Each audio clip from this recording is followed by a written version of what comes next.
अस्सलाम वालेकुम भाई ये देखें बहादुर पेंसिल आ गई है। ठीक है, हमारे पास स्टॉक आ गया है। ये पेंसिल कलर हैं, ठीक है। ये रेज हैं बहादुर के, ये स्केल हैं बहादुर के, ठीक है। ये देखें, ये छोटा स्केल है, 48 पीस होते हैं इसमें, ठीक है सर जी। ये इंक पेन है, ये रिफल वाला पेन है। ये रेज है, ये 72 पीस है। ये ट्रायंगल वाला है, ठीक है जी। ये देखें, ये इंक पेन है, ठीक है। ये भाइयों ने माल लगा दिया, ठीक है। शॉर्पनर वगैरह आ गए हैं। ये देखें, ये रेज लगाए हुए हैं। ये नीचे भी सामान है, ठीक है। ये डॉलर का है, ये देखें, ये डॉलर कंपनी के हैं। डॉलर का माल भी आ गया, ये देखें।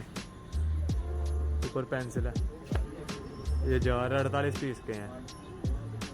फैंसी भी है, दूसरी भी है, ठीक है सर जी। ये और पेंसिल भी है। ये डॉलर की पेंसिल है, 6 पीस का पैकेट होता है, ठीक है। ये माई पेंसिल है, ये दर्जन का पैक है,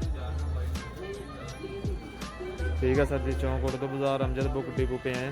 ये देखें, ये सारा स्टॉक पड़ा हुआ है।